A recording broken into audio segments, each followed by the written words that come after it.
ಮುಖ್ಯ ಅತಿಥಿಗಳಾಗಿ ಬಂದ ಪ್ರೇಮ್ ಸರ್, ರಿಷಿ, ವಿಕ್ಕಿ, ಪ್ರವೀಣ್ ಅವರು, ಸಂತು ಅವರು, ಎಲ್ಲರಿಗೂ ಕೂಡ ಧನ್ಯವಾದಗಳು. ನಾನು ಸುನಿಗೆ ಮುಂಚೆನೇ ಹೇಳಿದ್ದೆ, ಸ್ವಲ್ಪ ಮುಂಚೆ ಕರಿಗುರು, ಅವ್ರಿಗೂ ಕೂಡ ಟೈಮ್ನ ಕರೆಕ್ಟಾಗಿ ಮಾಡ್ಕೊಂಡು ಮಾಡಬೇಕು ಅಂತ. ಗುರು ಮಾಡ್ತಾಯಿದ್ದೀನಿ ಸ್ಟುಡಿಯೋದಲ್ಲಿ 10 ನಿಮಿಷ ಫೋನ್ ಮಾಡ್ತೀನಿ ಅಂತ ಆಲ್ರೆಡಿ ಒಂದು 4-5 ಡೇಸ್ ಆಗಿತ್ತು. ಲಾಸ್ಟ್ ನೋಟಿಸಲ್ಲಿ ಬಂದು ಇದನ್ನು ಇಂಪಾರ್ಟೆನ್ಸ್ನ ಕನ್ಸಿಡರ್ ಮಾಡೋದಕ್ಕೆ ತುಂಬ ಥ್ಯಾಂಕ್ ಯು ಸರ್. ಎಲ್ಲರಿಗೂ ಕೂಡ thank you so much. So ಯಾವಾಗಲೂ ಫೀಡ್ಬ್ಯಾಕ್ಗಳು ಕೇಳ್ತಾನೆ ಇರ್ತೀವಿ. ಕನ್ನಡ ಫಿಲಮ್ಸ್ಗಳು ಪ್ರೊಡಕ್ಷನ್ ಕ್ವಾಲಿಟಿ ಹಂಗಿರೋದಿಲ್ಲ, ಎಲ್ಲ ಲೋ ಬಜೆಟ್ ಥರ ಕಾಣಿಸುತ್ತೆ, ಇಂಟ್ರೆಸ್ಟಿಂಗ್ ಕಂಟೆಂಟ್ ಇರಲ್ಲ ಅಂತ ಹೇಳ್ಬಿಟ್ಟು. ಸೊ ನಮಗೂ ಕೇಳಿ ಸಾಕಾಗ್ಬಿಟ್ಟಿದೆ. ಬಟ್ ನೀವು ಇವಾಗ ಜಸ್ಟ್ ನೋಡಿದ್ದು ಟ್ರೈಲರಲ್ಲೂ ಕೂಡ ಎವ್ರಿ ಫ್ರೇಮ್ ಇರ್ಬೋದು, ಒಂದು ಕತೆ ಇರ್ಬೋದು, ನೆಕ್ಸ್ಟ್ ಲೆವೆಲಲ್ಲೇ ಇದೆ. ಅಂದರೆ ನಾವು ಇದನ್ನ ಬೇಕಾದ್ರೆ ನಾವು ಪ್ಯಾನ್ ಇಂಡಿಯಾ ಕಂಟೆಂಟ್ ಥರ ಪ್ರೊಜೆಕ್ಟ್ ಮಾಡಿದ್ರು ಕೂಡ ಸ್ಟಿಲ್ ಅದನ್ನು ಜಸ್ಟಿಫೈ ಮಾಡೋಂಥ ಒಂದು ಮಟ್ಟಕ್ಕೆ ನಾವು ಕಂಟೆಂಟ್ ಮಾಡಿದ್ದೀವಿ.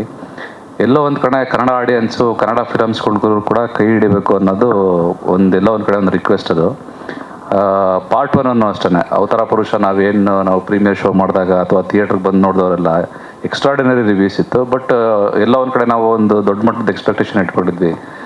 ಆ ಎಕ್ಸ್ಪೆಕ್ಟೇಷನ್ಗೆ ಇನ್ನೂ ಒಂದು ಸ್ವಲ್ಪ ಕಮ್ಮಿ ರೀಚ್ ಆದ್ವಿ ನಾವು. ಸೊ ಅವಾಗ ಅನ್ನಿಸ್ತು, ಓಕೆ, ಅಟ್ಲೀಸ್ಟು ಎಲ್ಲಿ ಆ ಒಂದು ಟ್ರಾಕ್ಷನ್ ನಾವು ಕಳ್ಕೊಂಡ್ವಿ, ಅದನ್ನು ಪಾರ್ಟ್ 2 ನಾವು ಟ್ರಾಕ್ಷನ್ ಬಿಲ್ಡ್ ಮಾಡಲೇಬೇಕು ಅಂತ ಹೇಳ್ಬಿಟ್ಟು ಮತ್ತೆ ಸಾಕಷ್ಟು ರೀಶೂಟ್ನ ಮಾಡಿ ಇನ್ನೂ ಬೆಟರ್ ಕಂಟೆಂಟ್ ಮಾಡಿ ಇವಾಗ ಮಾಡಿರೋಂಥ ಕಂಟೆಂಟ್ ಅವತಾರ ಪುರುಷ 2.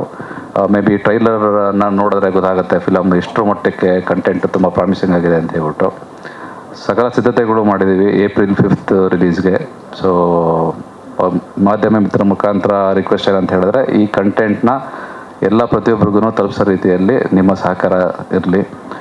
ಆ್ಯಂಡ್ ಪ್ರತಿ ಇವೆಂಟಲ್ಲೂ ಕೂಡ ನಾನು ಥ್ಯಾಂಕ್ಫುಲ್ಲಾಗಿ ಹೇಳಿದ್ದು ಶರಣ್ ಸರ್ಗೆ, ಥ್ರೂಔಟ್ ಜರ್ನಿಯಲ್ಲಿ ನಿಂತ್ಕೊಂಡಿದ್ದೀರಾ sir, thank you so much. Ashika, busy ಶೆಡ್ಯೂಲನ್ನು ಕೂಡ ನಾವು ಒಂದಷ್ಟು ರೀಶೂಟ್ ಮಾಡಿದಾಗ ಬಂದು ಕನ್ಸಲ್ಟೇಷನ್ ಮಾಡಿದ್ಯಾ. ಆ್ಯಂಡ್ ಥ್ರೂಔಟ್ ನನ್ನ ಜರ್ನಿಯಲ್ಲಿ ನಿಂತ್ಕೊಂಡಂಥ ಮೋಹನ್ ಸರ್, ತುಂಬ ಥ್ಯಾಂಕ್ ಯು ಸರ್. ಸೊ ದಯವಿಟ್ಟು ಎಲ್ಲರೂ ಬಂದು ಚಿತ್ರಮಂದಿರದಲ್ಲಿ ಫಿಲಮ್ನ ನೋಡಿ ಇದನ್ನು ಮಾಧ್ಯಮ ಮಿತ್ರರು ನಿಮ್ಮ ಮುಖಾಂತರ ತಲುಪಿಸೋ ಅಂತ ಒಂದು ಪ್ರಯತ್ನ ಮಾಡಿ. Thank you so much.